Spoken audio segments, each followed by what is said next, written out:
So today I was on Facebook and a really close friend of mine, someone that I care for very deeply, made a post in general about not letting yourself get angry in this election cycle and to not be overbearing in your opinions and to allow people to make their decisions.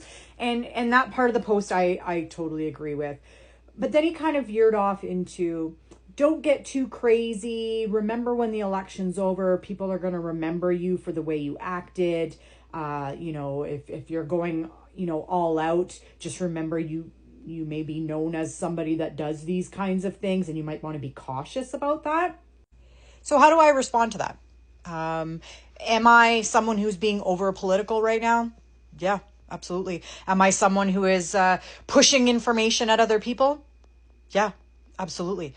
I think this is one of the most important elections that will take place in my entire lifetime. And while this person I care about very deeply and I care about his opinions, he has never had to fight for his basic rights. He's never been on disability. He's never been on old age security. He's never been a woman who's had to deal with healthcare issues, who's had to fight for the right to abortion. He's never had to fight for any of these rights. He's not Indigenous. He's not African American. He's never been treated as a minority. So when you've never been treated as a minority, you don't see the need to stand up and make your voice heard. Unfortunately, I remember the Harper era. I remember the fact that just a couple years ago, people in the Conservative Party were trying to get votes through to reverse the decision on abortion. I remember watching the Indigenous people protest because of the residential schools and what happened to them. To this day in 2025, me as a Wiccan or a Wiccan person or a Wiccan believer, I am still to this day told that I'm a witch and that I believe in the devil and that that I'm casting spells and I'm hexing people. 2025, I'm still getting accused of that. So forgive me if I sound a little over political or over the top about these things, but it's because they affect me. They don't affect you, and you can just scroll on by. If it's not something that affects you, scroll on by. You don't have to read my posts. You don't have to read my information. But please don't sit there and tell me that I should be quiet because of what other people might think of me later. If you haven't known me well enough by now, I don't give a shit what people think of me. Start asking your husbands and the men in your lives, just some of them, just ask them this question. If they are sitting in a room full of 15 people, 15 men, 15 white men, and you're sitting in a room with those 15 men, and one of those men starts becoming racist and starts making racist slurs, are you the man that stands up and tells this guy to shut up?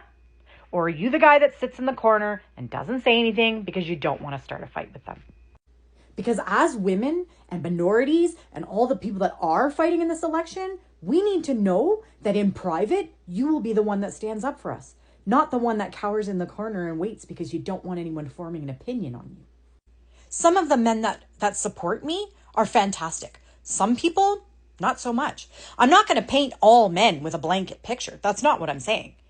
And I know a lot of men that will stand up for others, no matter what the circumstance. My husband would never, ever let anyone insult me or any other woman in my presence. My husband would stand strong and put someone in their place if they were ever being ignorant. And I'm not expecting all the men in my life to jump off their chairs and start fighting for women's rights and doing all of the things and protesting and whatever. That's not what I'm asking you to do. But I am asking you to stand up for what's right. I am asking you to shut those people down when they start to be ignorant or rude. I'm asking those men in my life to just support my endeavor to protest, to support my right to speak to other people on my information, and don't obstruct me from trying to do that. And to all of you out there who want to do something but don't know how to help, it's okay. If you can't stand up and be a warrior in this political situation or this political climate right now because you're afraid of being put down in your own city, that's okay. I understand. I was at the rally. I saw the hate that came at me. I know what some of these people are capable of. Not all. Some of these people are capable of. And if you can't put your feet to the fire, that's okay. If you support me, and you put a comment in my section that says that you're proud of me for standing up and that you support me, that's all you need to do. If that's all you can do, you've done enough. to give people like me and the other warriors the hope that you're behind us and that you're paying attention. That's what we need to hear. You don't have to get on your own soapbox. If you don't have the strength for that, that's okay. But I am asking the men in my life and the men in your lives to at least let you stand on your soapbox. They don't have to be your soapbox, but let you stand on your soapbox and support you if someone ever tries to knock you off. This is a big election, Canada. This is a big election. There is a global push for fascism right now. Many different countries have parties that are trying to get into power to consolidate with the IDU and create a fascist regime. And to be honest with you, there are countries that have spent billions of dollars researching the typical white male between the age of 20 and 40 years old. They are researching these men to find out what their triggers are, to find out what their fears are, and propagate against that. Those men are the ones being targeted right now. They're the ones being targeted with misinformation. They're the ones being targeted with disinformation. And they're the ones being targeted because they're the ones least likely to say anything because their rights aren't the ones being trampled on.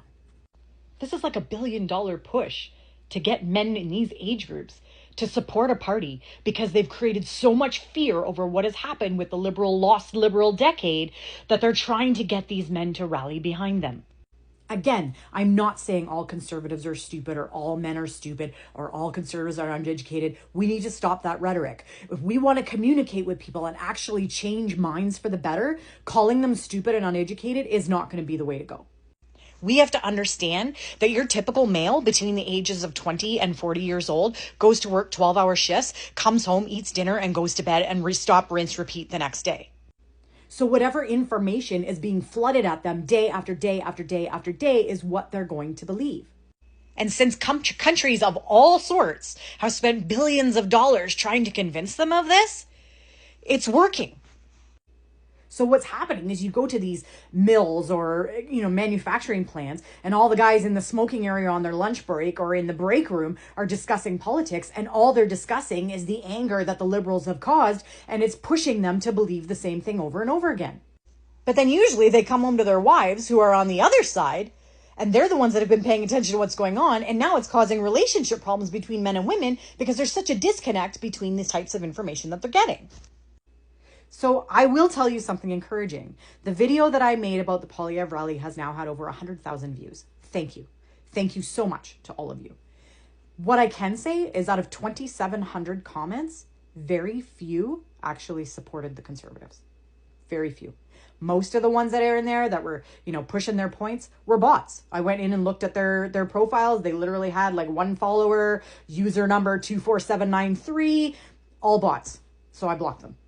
If you see someone on your TikTok or your Facebook or whatever, and they are a bot and they are just pumping out negative information, don't call them stupid. Don't call them names. Just ignore it. Because yes, the bots are stupid and ignorant and whatever, but the more you respond to the bots saying that, the more the true people in real life, the actual conservatives who have legitimate fears going on, are the ones that think that you're calling them stupid. And that's what we need to avoid. If you want to be a true advocate for this country and stand up for everyone in this country, then we have to stand up for everyone, even the people that want to vote conservative right now. I have people that I know that are married, gay marriage, people that I know that are LGBTQ, people that I know that are Indigenous, that are voting conservative. But they don't know the information. They don't know that Pierre Poilievre is using John A. Macdonald as a dog whistle to all the racist people out there. He's actively worshiping a man who created residential schools to rip the native culture out of Indigenous people. And that same man brought people over from China under the guise of immigration and a wonderful life and then paid them $1 a day to build the railroad. And they've died with no medical health care. Please, if you support my vision for a better Canada, if you support what we are fighting against, then we need to stop calling these people stupid and uneducated and offer them a hand. Give them a hand. Allow them the opportunity to ask their questions, ask them about their fears, ask them why they're afraid, and then let's overcome it together, because calling them stupid isn't going to fix anything. Elbows up, Canada. Love all of you.